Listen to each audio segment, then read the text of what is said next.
Hey guys, tonight we drift quietly into a world where even the gods could unresist meddling in a humble embroidery contest. You're stepping gently into a story stitched with pride, power, and just the right amount of passive-aggressive divine energy. The night air is soft, the kind that smells faintly of warm linen and distant storms. You walk along a dusty footpath under olive trees, their branches swaying like lazy dancers in the wind. In the distance, a city glows quietly, an ancient place where myths still hang in the air like cobwebs spun long ago. Somewhere within that sleepy little town, a girl is threading a needle. She hums to herself, her hands moving in ways that seem too fast to follow, as if the fabric is a portal and her fingers are casting spells. She's not a magician or a priestess,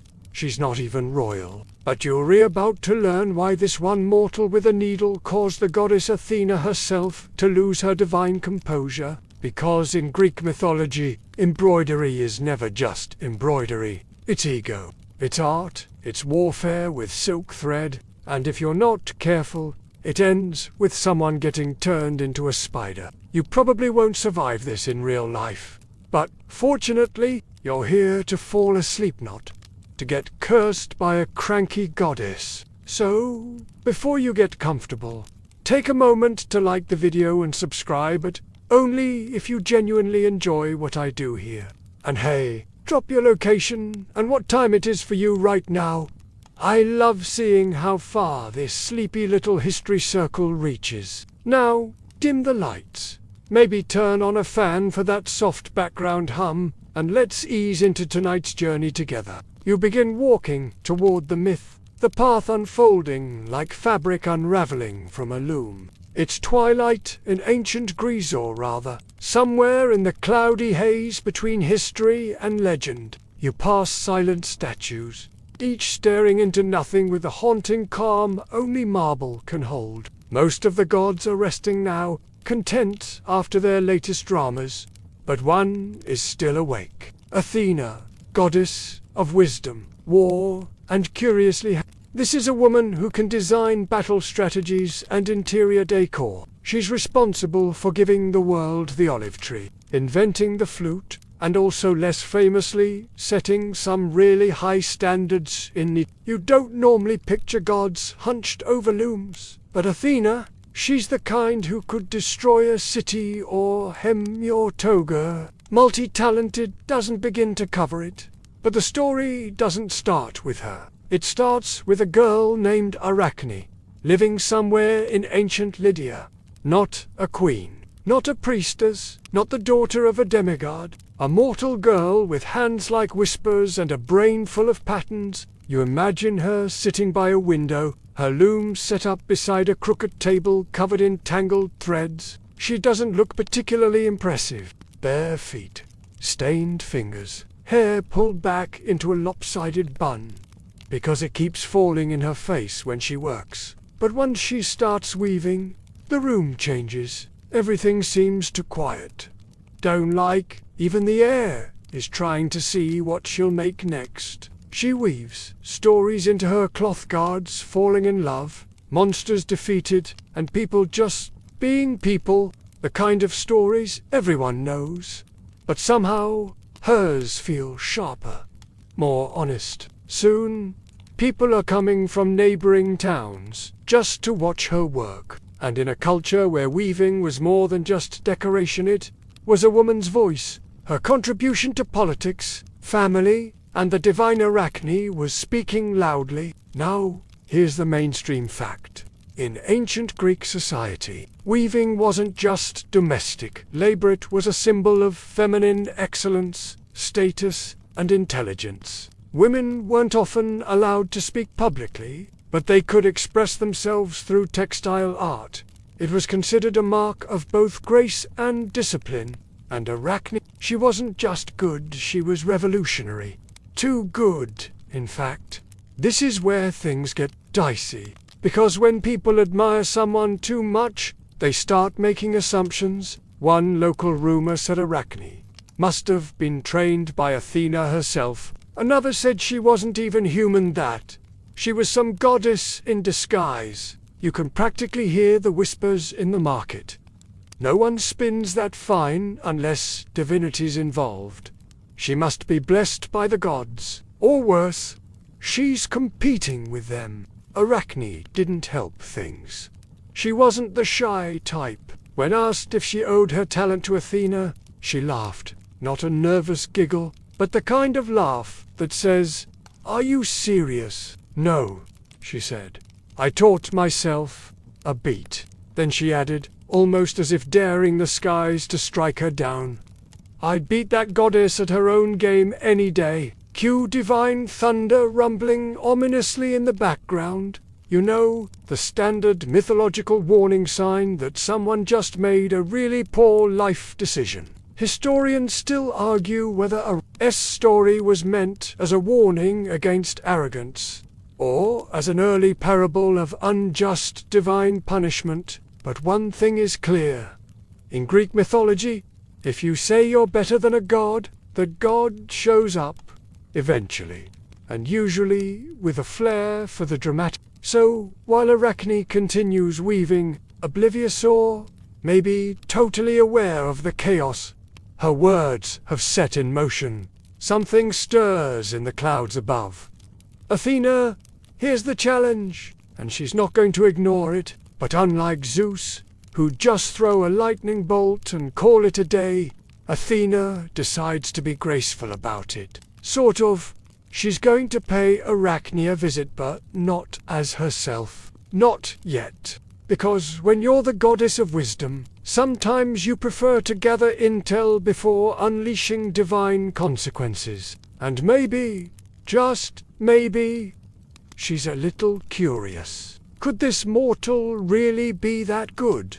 You hear footsteps now, soft ones, approaching the quiet town where a storm is coming, not in the form of thunder or rain, but in the shape of a goddess, wrapped in rags, walking toward a loom. You follow Hertha, old woman moving slowly through the market square. At first glance, she seems harmless, bent back, frayed robes, a bundle of wool under one arm, and a look of practiced humility, like someone who's spent years being overlooked. But this isn't just any old woman. This is Athena, goddess of 1,000 talents, cloaked in wrinkles and anonymity. Because when a mortal says they're better than you, sometimes it's more satisfying to see it for yourself, close before deciding whether to smite, transform, or simply outshine. She walks through the town of Hypipa, which, if you haven't heard of it, there's okay most people haven't. It wasn't a grand city with towering temples or chariot races, more of a sleepy dot on the map, wedged between hills and rumors. And yet, it's here, among baskets of olives and quiet gossip, that a divine showdown is about to begin. You trail behind Athena as she approaches Arachne's modest home. She doesn't knock, just steps in, as gods do. Inside, the room is hushed. Arachne is weaving, completely absorbed, and it's immediately clear she really is that good. Her tapestry dances with lifelike motion. Threads of every shade flow together to form scenes so vivid they almost speak. You see Apollo playing his lyre, Athena herself battling Poseidon, even mortals tending their vineyards, each figure rendered with stunning precision, yet not frozen, not flat. They move in the way real memories move, like echoes you can almost touch. Athena watches. For a long time, there's no mistake here. This isn't stolen glory. This is talent raw, practiced, and alarmingly mortal. At last, she speaks. "Well," the old woman says, "you weave beautifully, child, but perhaps it's wise to acknowledge where such gifts come from." Arachne doesn't even look up. She just keeps stitching. Voice smooth and dry as a summer fig. "My skill is mine. No goddess taught me. And if Athena thinks otherwise, she's welcome to prove it." there's a long silence. You might expect a clap of thunder, a sudden transformation, a heroic entrance with glowing eyes and flaming sandals. Instead, Athena simply drops the disguise. No lightning, no trumpets, just a quiet shift like the moment you realize the tide has turned, or the owl's eyes in the olive tree weren't carved, but real. Suddenly, the room holds a goddess. Tall, composed, eyes sharp enough to slice through armor, though at the moment they're fixed squarely on Arachne and her smug little half-smile. "So be it," Athena says. "You barely have time to step back before the looms are conjured. Two of them identical, divined side by side in the center of the room. Spools of thread appear in every color imaginable, from deep midnight blue to the burnt orange of fresh clay tiles drying in the sun. They shimmer like dew on spider silk. And so it begins. The contest no one asked for, God versus girl, needle versus needle. There's no crowd, just you, watching as history hums quietly in the background. Athena begins first. She moves with precision, each movement fluid and controlled, like a war general drawing up a perfect battle plan. Her tapestry forms a grand tribute to Olympus stall. Glowing gods in regal poses, each receiving homage from mortals who look appropriately worshipful. You can almost smell the incense and hear the lyres playing hymns. Mainstream historians love this part because it reflects Greek values of art excellence, virtue, and social order. Athena's work reinforces the cosmic structure. Gods above, humans below. Harmony through reverence. But then there's Arachne. She threads her needle like she's telling a joke with a dagger in it. Her tapestry, let's just say, it's got different. Instead of reverence, it shows irreverence. Instead of honor, embarrassment. Scene after scene, Arachne stitches the gods at their most ridiculous. Zeus transforming into animals to seduce mortals, Apollo chasing unwilling maidens, Poseidon being rejected, then pouting about it. Even Athena herself doesn't escape unscathed there. A cheeky panel showing her and Poseidon squabbling over Athens like two toddlers fighting over a favorite toy. The detail is flawless. The artistry is maddeningly impeccable. Even the satire feels loving, somehow like Arachne is poking fun at the drama while admiring the characters caught up in it. Here's your fringe tidbit. In some versions of the myth, Arachne even includes real cult gossip tinny critiques of temple politics, priestly corruption, and sacred myths. 2 for polite fairy.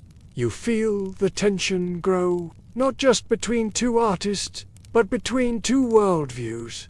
Athena represents order, control, hierarchy, defiance, imbalance. The cheeky mortal daring to say, "Hey, you gods aren't perfect either." And now you feel it's Athena's anger simmering beneath the surface. Not because Arachne's tapestry is crude, not because it's false, but because it's true. Brilliantly, painfully, undeniably true. Historians still argue whether Athena's fury is justified. Was it about protecting divine dignity or wounded ego? Was it blasphemy or simply too much honesty? You stand between the looms, silence growing heavier by the second. Arachne sets down her needle. She's finished, and she knows. She knows she's won not just the contest, but the argument. Athena stares at the tapestry, then at Arachne, then back at the tapestry. Her hand tightens at her side. You wonder, for one long second, whether she laugh. Maybe even praise the mortal. But gods don't usually do humility. Not this one. The air thickens, the threads ripple, and then, well, you'll see, but one thing's certain. This embroidery contest may be over, but the consequences are just beginning. You don't even hear the first movement. There's no flash, no sudden gust of divine wind, just a quiet moment where everything tightens. The light in the room seems to contract, like it's being pulled through a pinhole. Athena is still standing by her loom, but her eyes now carry a coldness that doesn't belong to any human emotion. Arachne senses it, too. For the first time, she shifts her confidence, flickering ever so slightly. But she doesn't apologize. She doesn't bow. She simply waits, back straight, as if daring the goddess to make her next move. Athena steps forward. Her voice, when it comes, is quiet. Too quiet.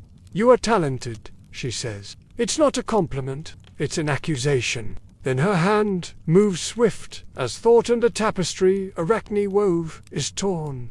Split down the middle like a ripped page in a scandalous book. Threads scatter like leaves caught in a windless storm. Arachne gasps, reaching forward instinctively, but it's too late. Athena's voice deepens, not just in pitch, but in weight. You feel it in your ribs. "There are lines," she says. "Even talent must not cross. You might expect thunder, or fire, or a bolt from Olympus. But what happens is slower, more intimate, more insidious." Arachne doubles over.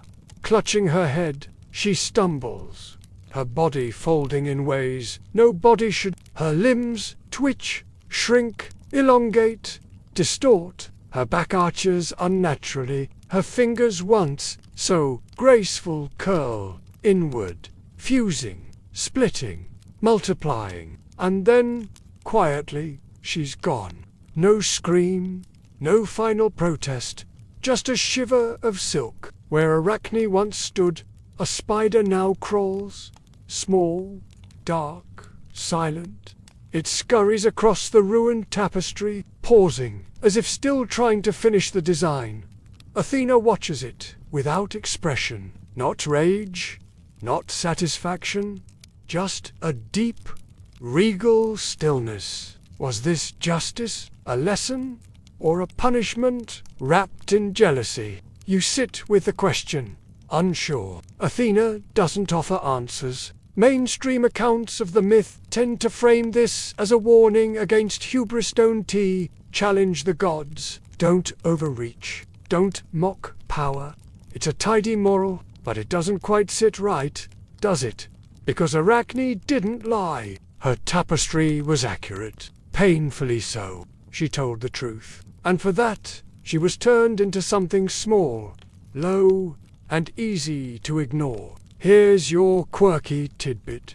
The ancient Greeks didn't have a deep scientific understanding of spiders, but they definitely viewed them as ominous. Weaving was sacred, and the spider constantly spinning, creating, lurking became a strange sort of folkloric echo. Even in later Roman versions of the tale, the spider symbolized unending toil, a cursed artisan doomed to work forever, admired by none. Athena, having delivered her verdict, vanishes. No dramatic exit, just absence, like a window that was never open. You're left in the quiet house, the only sound the soft click-click of the spider's legs on stone. It weaves instinctively, almost compulsively. A single thread emerges from its body, spinning itself into a corner. And as it does, you can't help but wonder, is it still Arachne in there?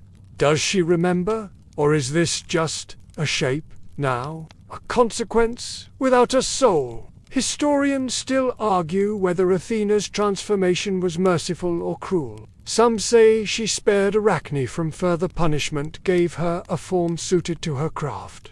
Others claim it was pettiness disguised as power, that the goddess simply couldn't handle being outdone. Either way, Arachne never wove for applause again. Her audiences were dust mites, her threads unnoticed by all but the smallest of creatures. But the myth didn't die. It spread quietly, persistently, like the spider herself, whispered between weavers, painted onto vases, etched in margins beside Homer and Hesiod. Tales of a girl who challenged a god and wove her own downfall. You lean back against the wall, the stone cool beneath your fingertips. Outside, life continues. The townsfolk never saw the contest, never knew what passed behind Arachne's door. They just stopped seeing her in the market, stopped hearing her loom. Eventually, they told stories. Some said she fled the town, ashamed. Others whispered she was taken by the gods, her talent too pure for mortal life. But the truth sits quietly on the ceiling. Eight-legged, patient, threading a story no one asked for, but everyone remembers, and somehow that feels more lasting than applause. You wander outside the house, letting the door creak gently shut behind you. The air feels different now. Still, heavy, like a thread stretched too tight. You walk through the sleepy town of Hyper again, where no one seems to notice the quiet storm that just passed. No burnt temples, no statues toppled, just one less loom clicking behind a window. And above you, hidden in a dark corner of a roof beam, a small spider weaves, unnoticed, yet enduring. It's strange how myths work, isn't it? So dramatic in their moments, yet when the moment ends, the world moves on like nothing happened. But the memory sticks, even if nobody says it out loud. And this one, oh, it's stuck. It wound its way through centuries. You watch as the story of Arachne spreads, traveling from potter-est hands to a poet-est tongue to the whispers of women at their looms. Every stitch she made now echoing in stories passed from one generation to the next. You fast forward in time a little. The looms change shape. The thread becomes finer. The dyes brighter. But Arachne's shadow lingers. People don't remember every name from ancient myths, but they remember the spider. They remember that somewhere a mortal once made something so beautiful it made a goddess angry. And now every little web spun across a window at dawn feels like a footnote from that story. You lean down to examine one. A tiny web between two fence posts, glistening with dew. It doesn't look like a curse. It looks like art. Somewhere along the way, humans stopped fearing the spider's craft and started admiring it. The symmetry, the engineering, the fragile strength. Here's your mainstream fact. Spiders' webs are made of silk. The strand for strand is stronger than steel. Even today, scientists still haven't been able to fully replicate its combination of elasticity and tensile strength. Nature, as usual, is the superior engineer. And while ancient people didn't know about molecular protein structures, they did sense that something uncanny lived in the web. In Greece and later Rome, webs came to symbolize fate, interconnectedness, destiny spun and cut by higher powers. You weren't just caught in a spider's web. You were caught in life's web. Fate, the ultimate loom. Here's your quirky tidbit. In some obscure versions of the Arachne myth, there's a bizarre postscript. Arachne the spider form was said to have passed her skill to her offspring, who in turn spun webs that mimicked sacred geometry.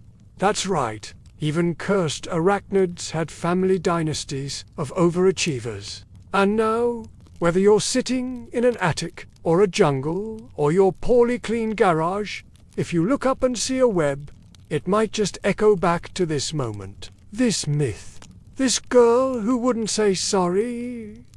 But, of course, it's not just about webs. It's about the way we remember people like Arachne, rebels, people who saw something crooked and decided to stitch a version where the gods weren't untouchable. Historians still argue whether Arachne was based on a real person. Some think she was entirely symbolic, a kind of reverse Pandora figure, punished not for opening a box, but for revealing too much truth. Others believe she may reflect real tensions in ancient Greece between mortal artistry and divine authority, where women, especially, were expected to remain humble in their craft. Whatever the case, her myth took root, and it grew strange little offshoots. During the Renaissance, Arachne re-emerged as a cautionary tale again, but with a twist. This time, scholars and painters saw her not as a warning against arrogance, but as a kind of tragic muse,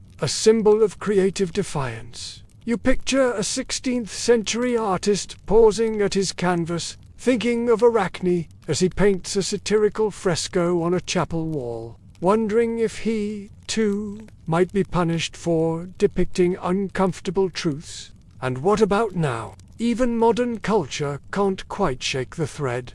Arachne shows up in comics, novels, films, sometimes as a Spider-Woman monster, sometimes as a misunderstood genius, and sometimes, as in many feminist retellings, as a quiet hero, one who refused to lie in her art. You're starting to feel the weight of that idea now, of someone weaving not just for beauty, but for honesty. It's a little chilling when you think about it, because the gods of myth often demanded beauty, yes, but not too much truth. Harmony was good. Flattery, even better.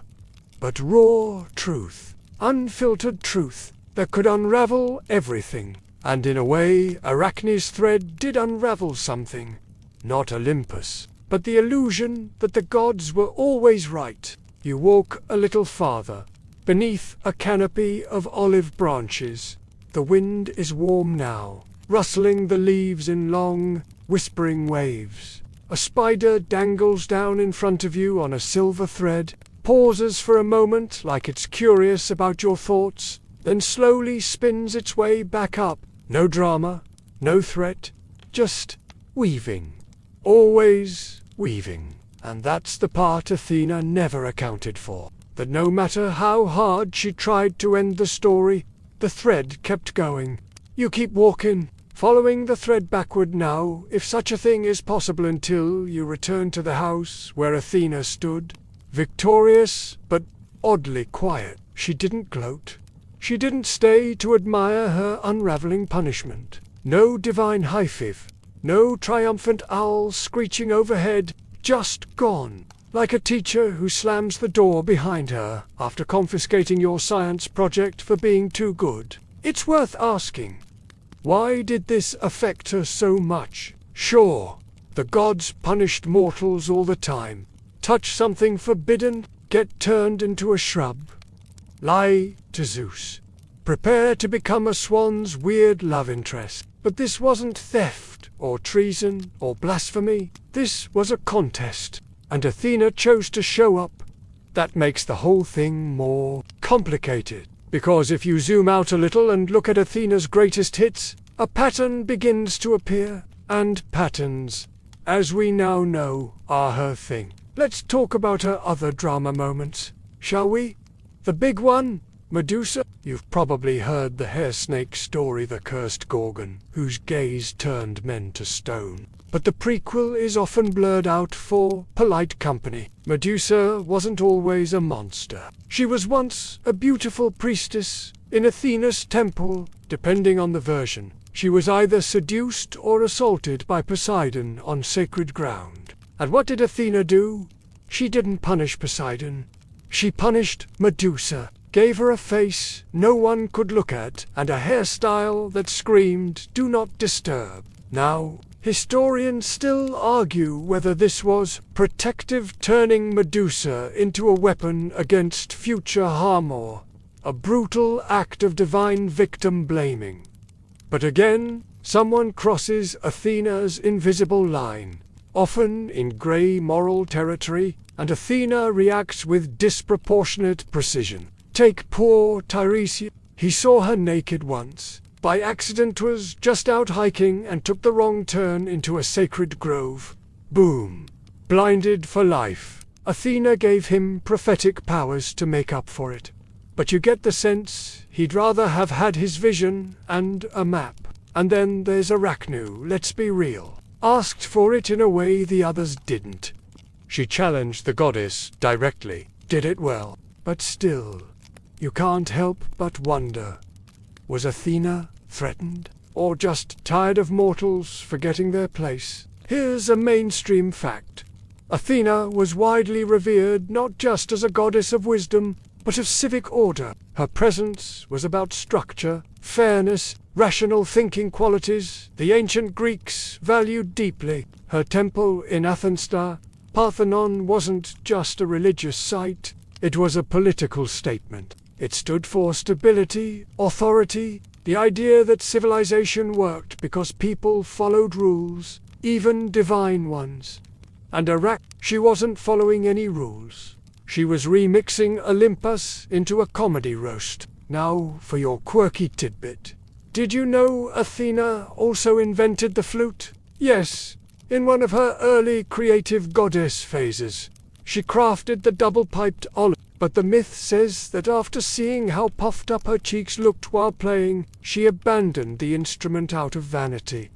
Let's just say, not a fan of looking silly. So when Arachne depicted her squabbling, and maybe a little petty, you can imagine how that landed. Especially from someone who didn't ask permission. Because Athena doesn't mind mortals being excellent, she expects it, even encourages it. But you get the feeling she doesn't like surprises, or mockery, or mirrors. Historians still argue over Athena's emotional complexity. Was she a misunderstood protector of structure in a chaotic world? Or just another Olympian with a fragile ego under all that gold armor? And as you think through it, you notice something else. Athena never wanted to kill Arachne. She didn't destroy her. She changed her, reduced her, reshaped her into something quiet, meticulous, eternal. A spider isn't dead, just diminished, no longer dangerous, no longer visible, still weaving, but alone. In a strange way, Athena gave Arachne immortality. Not glory, not temples, but presence. You see them now, spiders stuck into every forgotten corner of the world.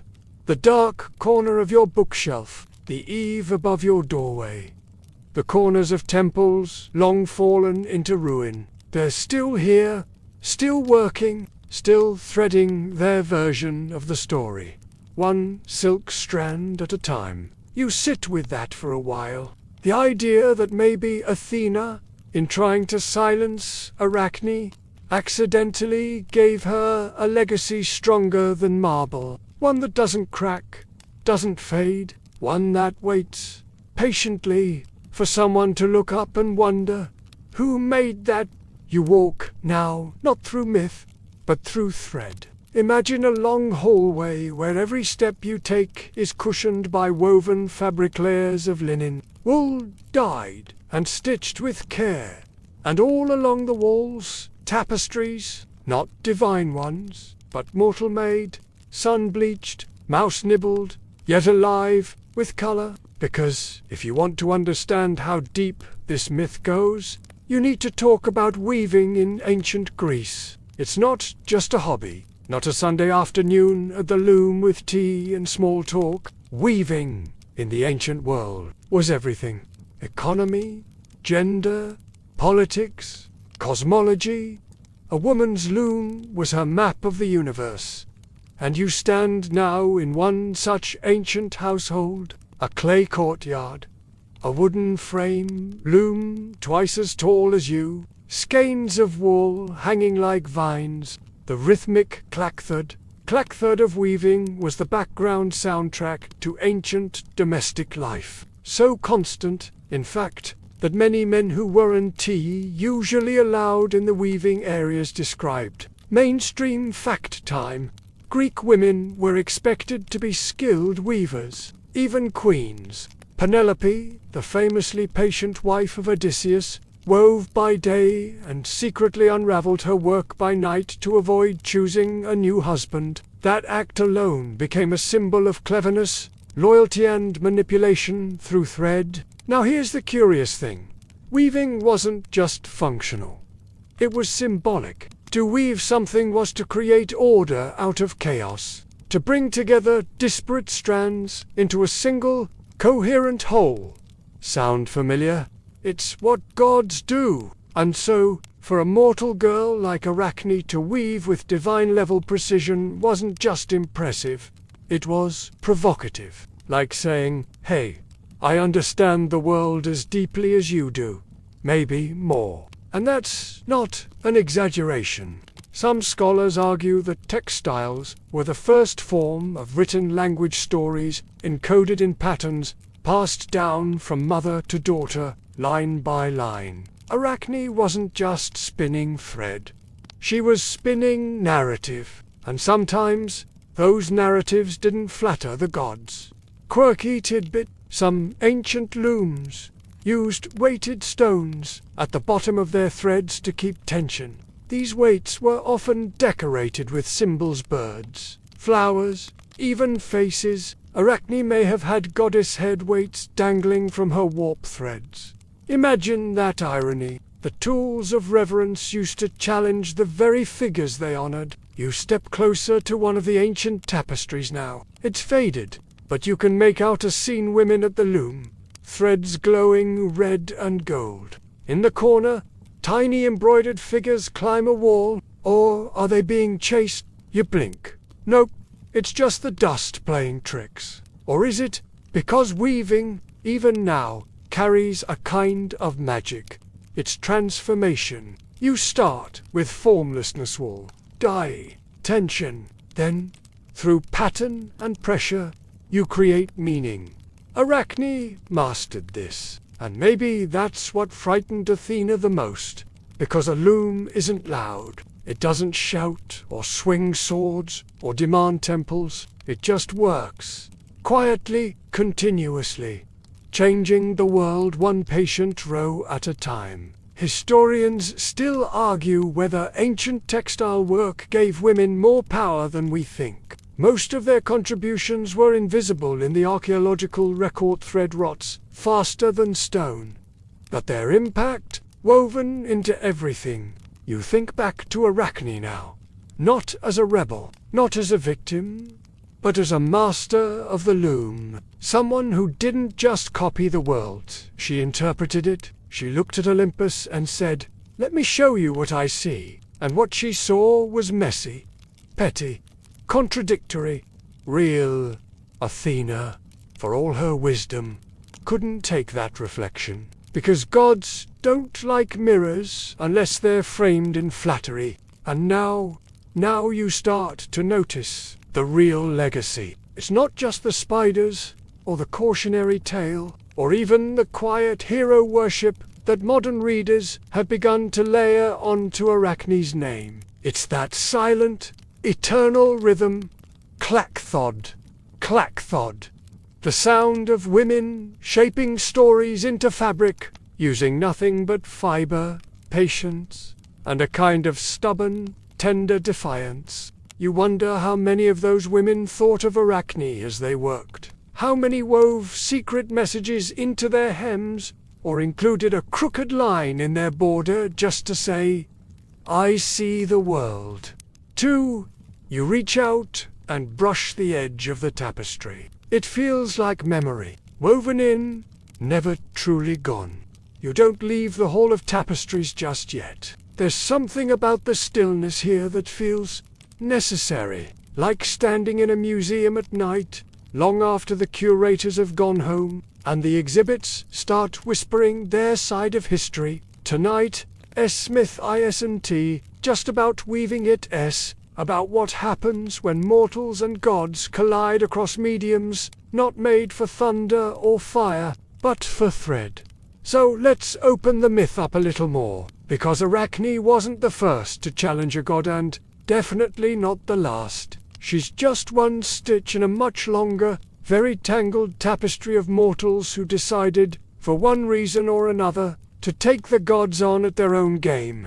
And the results, well, let's just say Greek mythology is filled with people who got very creative and very punished. You walk now through a new corridor, stone walls, hung with murals of other talented, tragic figures. Each one tried to be brilliant.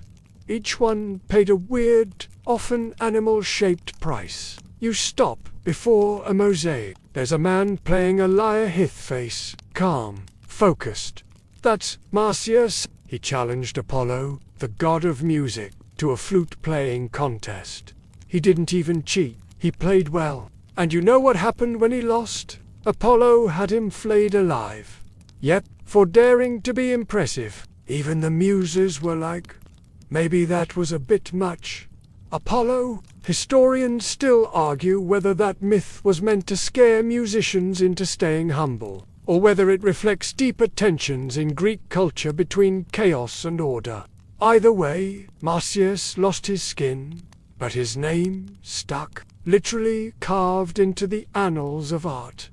And then there's Niobe, queen of Thebes, mother of many children, proud and loud about it. Too loud?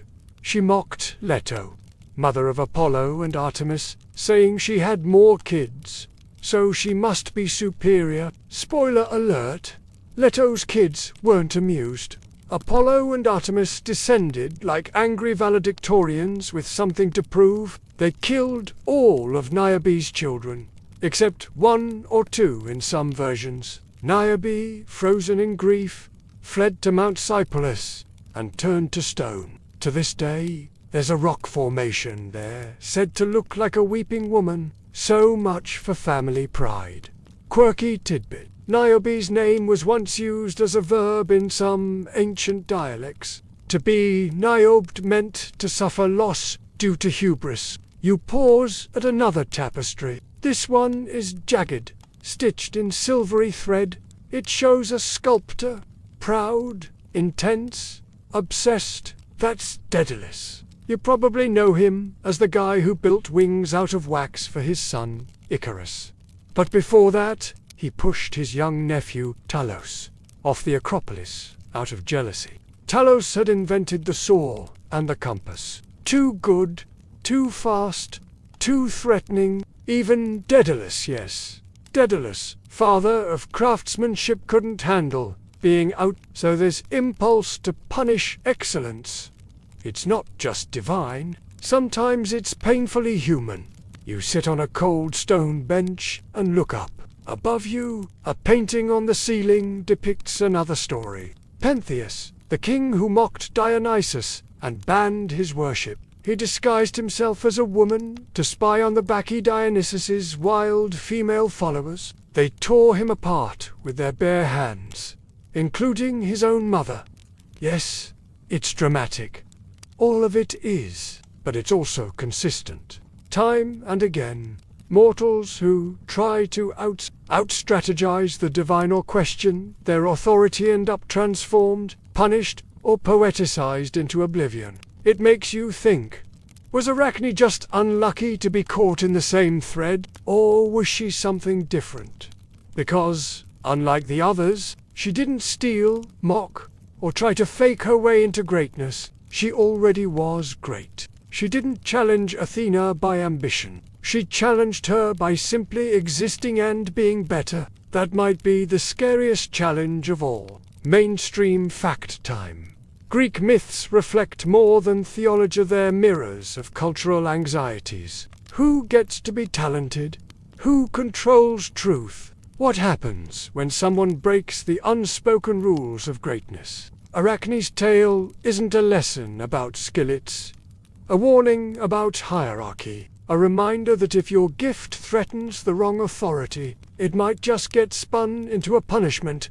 And yet, her story survived, like the others, not because it was endorsed, but because people remembered. You stand now in a corridor of stories stitched with awe and aftermath. Each character a cautionary thread, but not forgotten, not gone, altered. You'll run your hand over the last tapestry. The thread is warm, still weaving itself, still whispering, still alive. You leave the hall of punished geniuses behind, your steps soft across ancient stone. It's quieter now and darker, not ominous, just heavier, like the myth itself is starting to settle into your bones. And as the silence deepens, you start to wonder something strange. What did Athena feel after? Not in the moment of transformation, but the next day. The morning after the thread broke, after Arachne was gone, after the tapestry was torn, and the lesson delivered. Was there satisfaction, or just that cold, echoing stillness that sometimes follows a victory that cost too much? You wouldn't be the first to ask. There's an obscure fragment credited to a lost play, possibly Euripides, where a chorus wonders if gods regret, if immortality means they remember every mistake forever. And Athena, wise though she is, wasn't just a warrior or a weaver. She was a goddess of strategy, and strategy doesn't always pair well with emotion. Mainstream fact time. In the Greek pantheon, Athena was one of the few major goddesses associated with intellect over instinct. She wasn't born of a womb, she sprang from Zeus's forehead, fully armored, sword in hand. No birth cry, no lullaby, just an idea given form.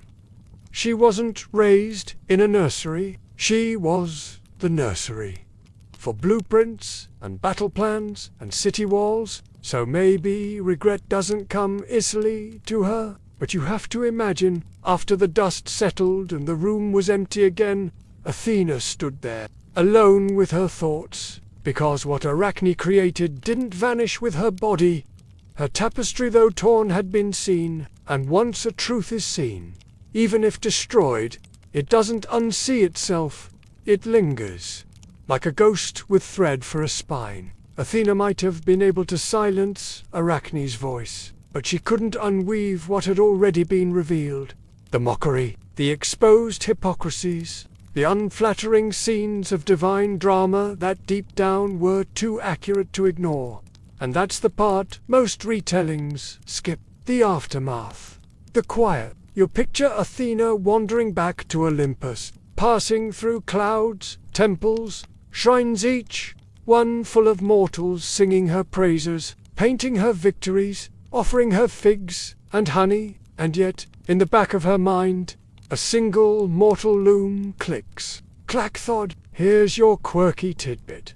There was a tradition among some Greek weavers to intentionally include a mistake in every tapestry, a single thread misaligned, a pattern skipped just to remind themselves they were mortal, a kind of humility stitched into the cloth. You wonder if Athena thought of that later. That maybe Arachne wasn't defiant.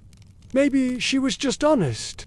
And honesty, that's always harder to look at than praise. Historians still debate whether the myth of Arachne changed over time to soften Athena's role. In later Roman versions, she's portrayed as merciful, transforming Arachne out of pity, not punishment, spared, not cursed. They say, as if that makes it better. You think, because pity still strips agency, still rewrites talent into tragedy. And Arachne was never asking for pity. She was asking for truth. You turn a corner now into a smaller chamber. Stone benches, a pool of still water in the center, reflecting moonlight from a high window. This is where the old stories come to breathe.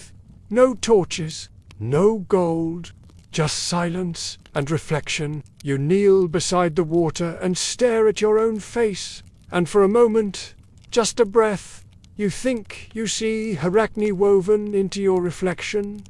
Not a spider, not a girl, just a pulse of presence, still working, still threading. You close your eyes and listen, and you realize Athena may have won the contest, but Arachne won the narrative, because we're still talking about her, not in fear, not in mockery, but in recognition.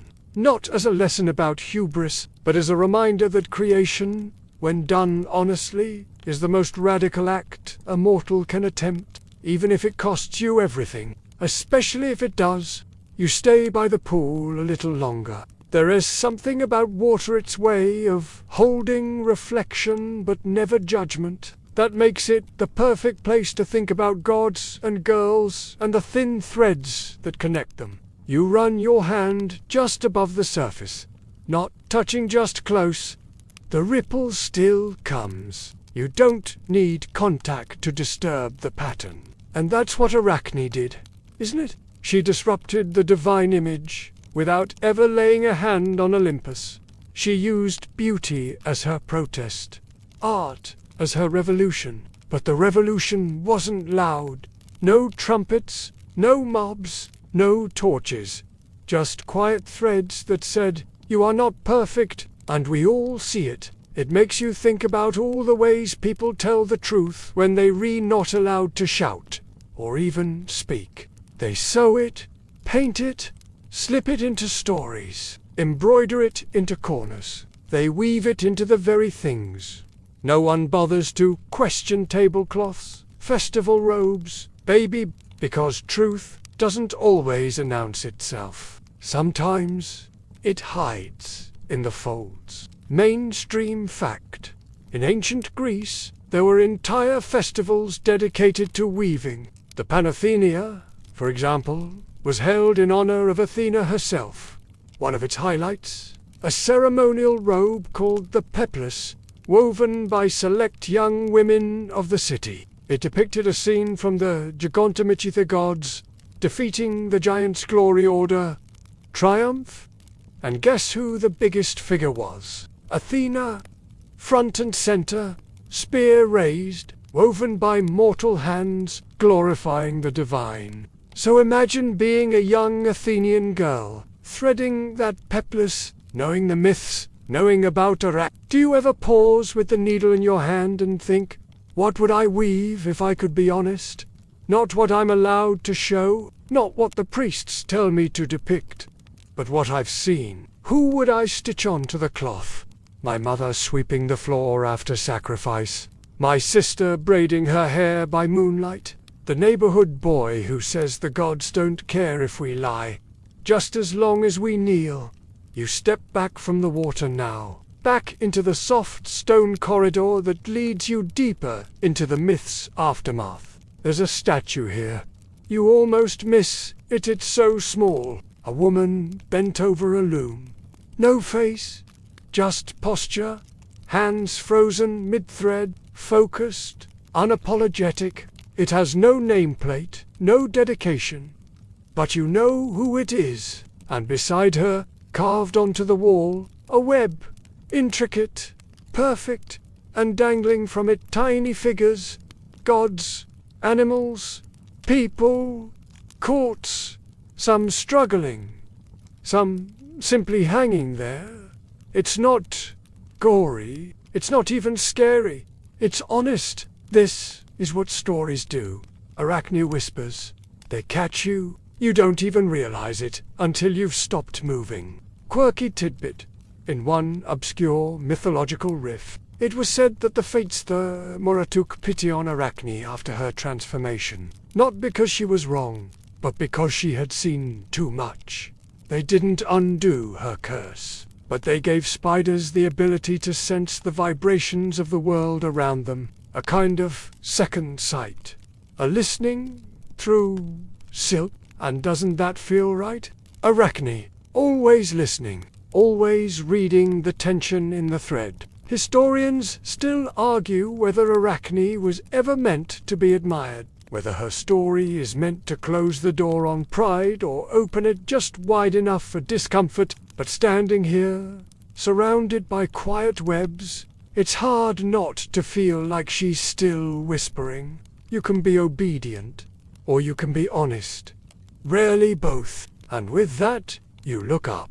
Another spider, suspended her web is catching moonlight like a prism. She's working silently, efficiently, no audience, but she keeps spinning, because the world needs its weavers. Not the loud ones with gold and spears. The quiet ones, the ones who tell the truth in lines. You follow the thread again. Not literally, though by now you wouldn't. Be surprised if an actual silver strand stretched out in front of your feet like a divine, but figuratively, emotionally. You follow it into another room of the mind, quieter even than the last. Here, the air smells like parchment and old wool. There's a loom here, ancient and massive, abandoned, maybe, or simply resting. But it's not Athena's loom, and not Arachne's either. This one belongs to someone else entirely, because whether you realize it or not, you've been weaving all night. Every step through this story, every thread of thought, every pattern of memory stitched into this cozy little blanket of mythology, that's yours. You don't need a goddess to gift you skill. You don't need a curse to make your work meaningful. You just need thread, and time, and silence, and somewhere to start. Mainstream, fact time. In many ancient cultures, not just grease spinning and weaving were metaphors for life itself. The Egyptians had Neith. The Norse had the Norns. Even in modern English, we talk about spinning a yarn, weaving a tale, cutting the thread. We're still tangled up in the loom, all of us. And the most fascinating part, the ones doing the weaving are so often overlooked. They don't go to war. They don't rule from thrones. They don't hurl thunderbolts or command navies. They sit in corners. They hum, they tie knots, and they hold the world together. In Greek society, weaving wasn't just women's work. It defined what it meant to be a respectable woman. Marriage was often represented by the loom. A girl's dowry might include cloth she had woven herself. It was proof of patience, order, fertility, and usefulness, which is exactly what makes Arachne so subversive. She took that tool expected to produce quiet, compliant domesticity and used it to blow up the gods. Quirky tidbit. Some scholars believe that parts of the Arachne myth may have been passed through oral tradition by actual female weavers, working the story into their songs as they threaded the day away. Imagine that. A subversive bedtime story whispered between shuttle passes. A thread of defiance hiding inside a fabric of obedience, like embroidery on the inside of a collarment for the wearer alone. You pause beside the loom. There's an unfinished pattern here. One side shows Athena, proud, polished, divine. The other is empty, waiting. You'll pick up the shuttle. It's warm, and here's the thought that won't leave you. What if Arachne didn't lose? What if her transformation wasn't a punishment, but an evolution? Easily crushed, misunderstood. But they're also architects, hunters, survivors. They make silk from their bodies. They build homes that shine in the morning dew and catch stories passing through the air. Maybe Athena didn't mean to give her that legacy, but she did, and it's lasting. Historians still debate whether myths like Arachne's were meant to elevate gods or warn mortals, but this one seems to do both. It reminds you that gods are powerful, yes, but also insecure, complicated sometimes, wrong, and mortals, we're fragile, forgettable, but we get to choose what we weave. Arachne could have lied, could have flattered. Instead, she told the truth with beauty, and even though she was silenced, her truth stuck. In the corners, in the rafters, in the webs we brush away without thinking until, one day, we look closer and realize there's a story there. Yours now, to remember, to pass on, to weave again.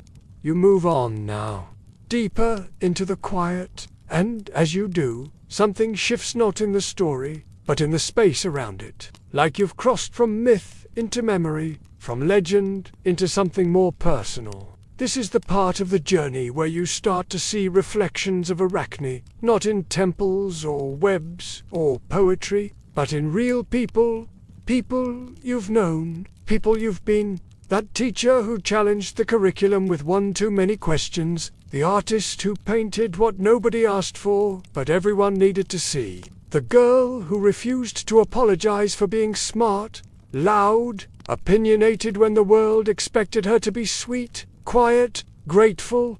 Arachne isn't just a myth, she's a pattern, a repeating motif across time. And once you notice it, you see it everywhere. Mainstream fact. The myth of Arachne inspired artists, writers, and philosophers well into the Renaissance and beyond. Ovid's version, told in his Metamorphoses, became the most widely read, influencing painters like and even Dante, who referenced Arachne in the Divine Comedy. But while Ovid portrayed Arachne's tapestry as brilliant but dangerous, later interpretations, softer. Some even romanticized her as a tragic genius too, good for the world she lived in. And that's the trap, isn't it? Turning women like Arachne into cautionary tales or martyrs, always extremes. Never just people. You pass into another chamber, less a room, more a dream. The walls here are lined not with art or artifacts, but with whisper, not words. Exactly. Not even sentences, just hums. The kind you hear when you're half asleep. One thread hums of a girl who refused to change her poem, even though the teacher told her it was too angry. Another sings of a seamstress who added a secret, defiant pattern to a wedding dress commissioned by a man she disliked. And another barely audible tells of a young boy who dared to suggest the gods in the school textbook seemed petty, and was told never to say it again. Each of these is a thread, a challenge, a choice, quirky tidbit. In some modern retellings of the Arachne myth, especially feminist interpretations, Arachne is seen not as a rebel, but as a mirror, not just reflecting the gods, but us. Our willingness to ignore injustice, our discomfort with beauty that tells the truth, our habit of punishing those who are too good, too fast, too loud. Arachne wasn't punished because she was wrong. She was punished because she was right. And that's the hardest truth in the story. Historians still argue about the role of myth as social control. Were these stories meant to scare people into obedience? Or were they warning shots, subtle nods to say, yes, the gods are powerful. But power isn't always just. You reach the far end of the room now. There's a single web stretched across the doorway. Thin, but gleaming. You pause. You could break it with a finger, but you don't. You duck under.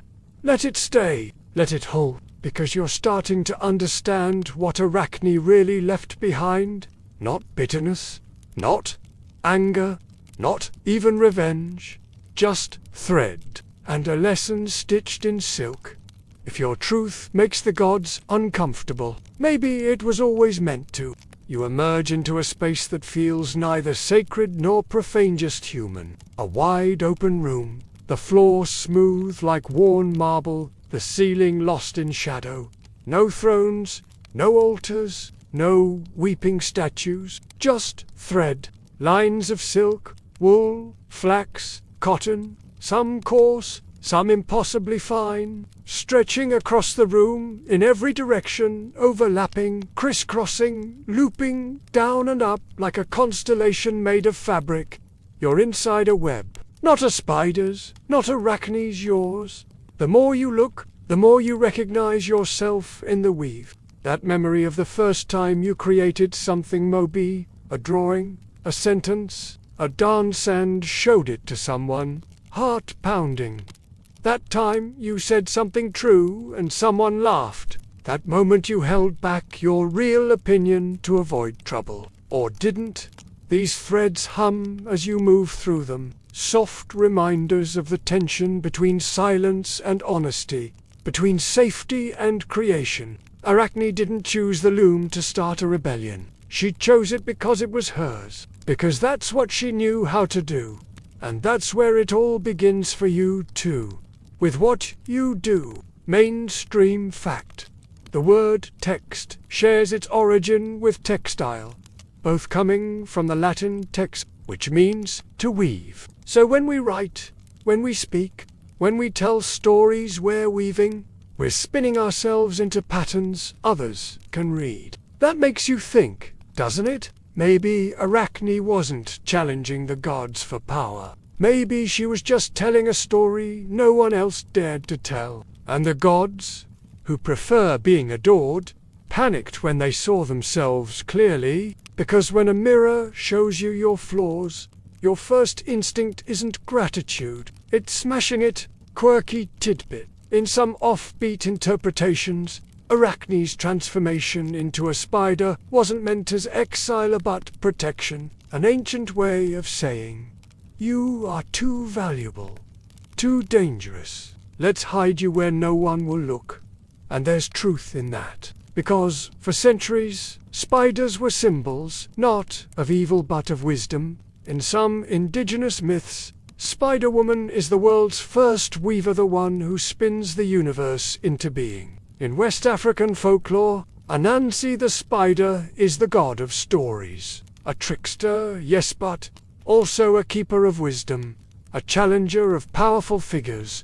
Spiders survive, even when they're small, even when they're alone. Historians still argue whether Arachne's story was ever truly tragic, or if tragedy is just what happens when brilliance meets a boundary it wasn't supposed to cross. You run your fingers gently along one of the threads in the room. It vibrates softly, like a harp string. It holds everywhere around you.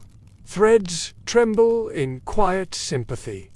No anger, no chaos, just story, woven through space and time. Arachne's legacy isn't locked in punishment. It's in this room. In every moment someone chooses to create anyway, even if the rules say not to, even if they know they'll be misunderstood, even if the gods are watching. You take a deep breath, feel the fabric stretch and flex around you, not constraining, surrounding, supporting. You realize now, you're not caught in this web. You're part of it.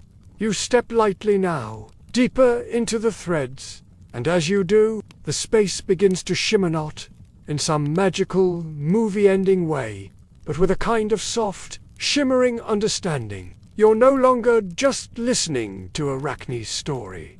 You're inside it. And not as a guest or a student, but as a fellow thread, woven in, connected.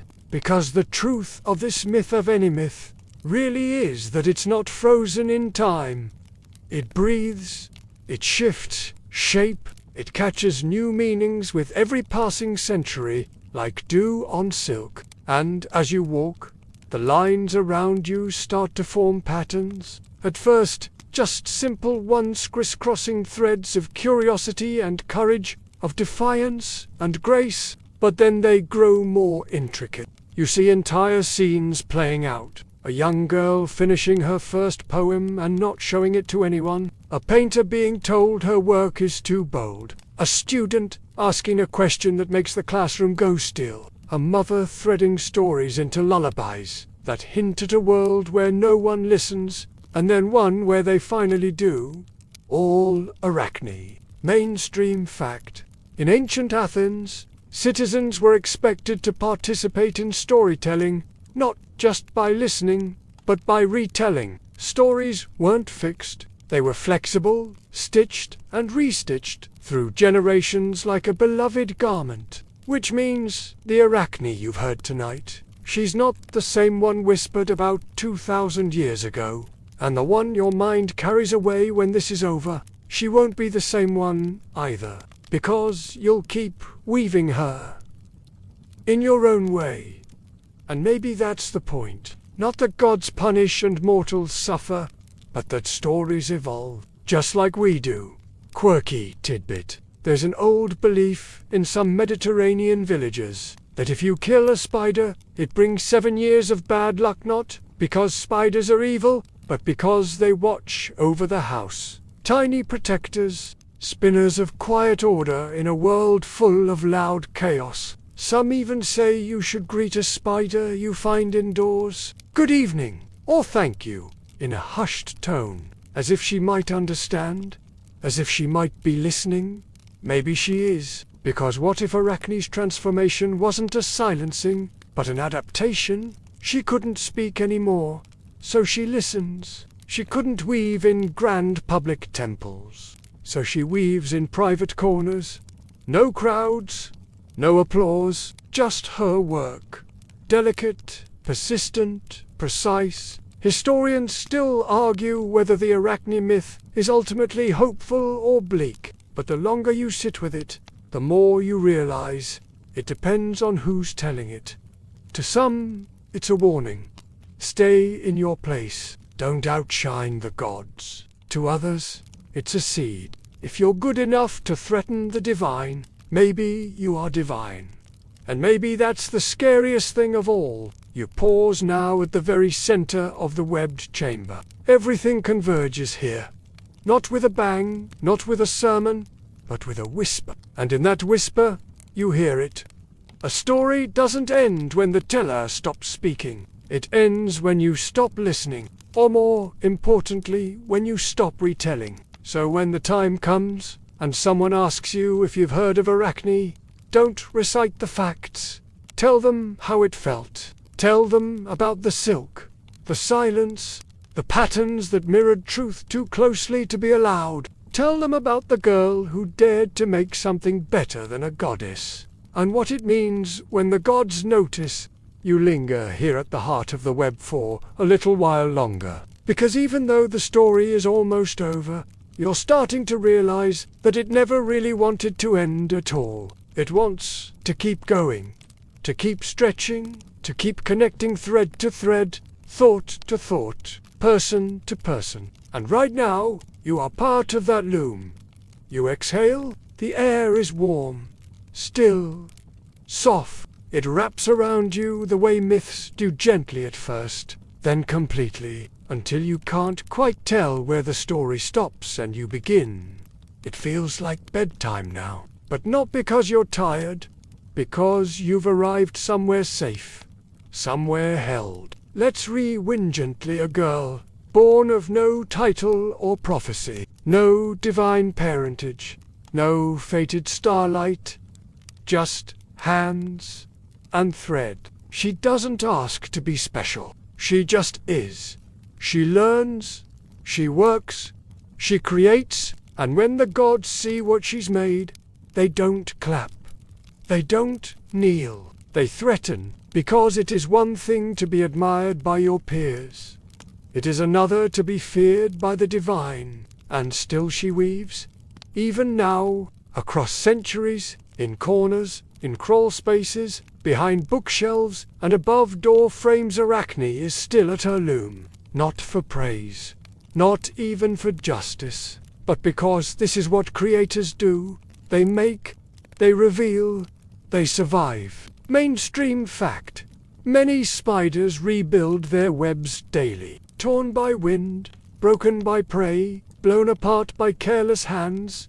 They return, not because they expect thanks, but because the web must exist, so they spin, every thread deliberate, every spiral a small act of persistence. And you've been weaving too, all night, with attention, with curiosity, with the quiet belief that maybe, just maybe, this story mattered. Quirky tidbit: there's a rare species of spider called Calmhistory darwini, found in Madagascar. Its web can stretch over 25 meters across rivers and hold 10 times more tension than any other spider silk. Scientists named it after Charles Darwin because it defies expectations. That feels fitting, doesn't it? A spider named after a man who championed the idea that everything changes, but nothing disappears. Historians still argue whether Arachne's myth was ever truly hers. But maybe now, tonight, in your hands it is, because you didn't just listen. You stayed. You followed the thread. You felt the tension, and you let the story tangle around your thoughts like the softest, strongest silk. You look up, the web is gone, not vanished, cast, absorbed into you. The loom is quiet now, but not finished, because it's waiting. And maybe that's the lesson. Not obedience, not fear, not even defiance. Just continuation. You carry the thread forward now. Not because you were told to, but because someone, somewhere, needs to hear it again. You sit down now, not out of exhaustion, but because it's time to let the story finish itself slowly, softly, without fanfare. There's a stillness here at the end of the weave. Not the silence of nothing, but the quiet of something complete. You take a deep breath, and as the last threads settle into place, you let yourself remember how it all began. A girl, a loom, a whisper of talent that grew too loud for the gods. She never set out to rebel. She just wanted to create, and in doing so, she unraveled more than cloth. She revealed pride. She pulled on the seams of divine perfection and found the fray. Mainstream fact. In Ovid's Metamorphoses, Athena destroys Arachne's tapestry not because it was ugly or incorrect, but because it was true. Arachne had woven the gods' misdeeds, scenes of seduction and deception, moments Olympus would rather you forget. She told the truth beautifully, and that's what made it dangerous. So Athena tore it down, and then, perhaps feeling some echo of guilt or admiration, she transformed Arachne.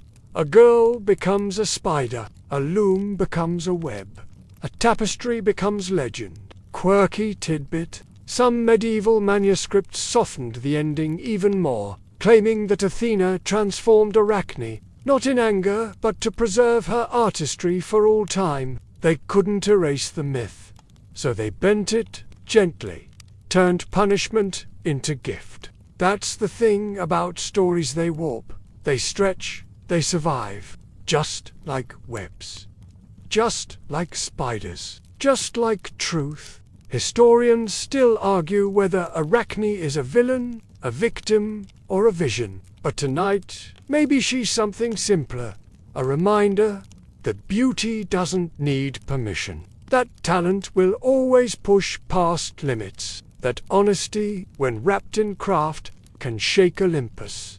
You look around now. The threads are gone, or maybe they've simply woven into the dark. But the pattern remains in your thoughts, in your breath, in the space you carry between waking and sleep. You feel it, a gentle tug, not pulling you away, but inward, toward something softer. And here is where the thread slows, and the words quiet, and you drift. Now, your eyes are heavy. The pace eases, like a shuttle slowing through the final row of a tapestry. The loom resting, the rhythm of creation paused. The world around you softens. No more webs, no gods above or gars below gars. The gentle hush of thread unwinding in the dark. You imagine yourself back in that first room, the quiet one with the old wooden loom. Only now, the spindle is still. The light is dim. The air is calm. There's a blanket around your shoulders, soft as spun silk.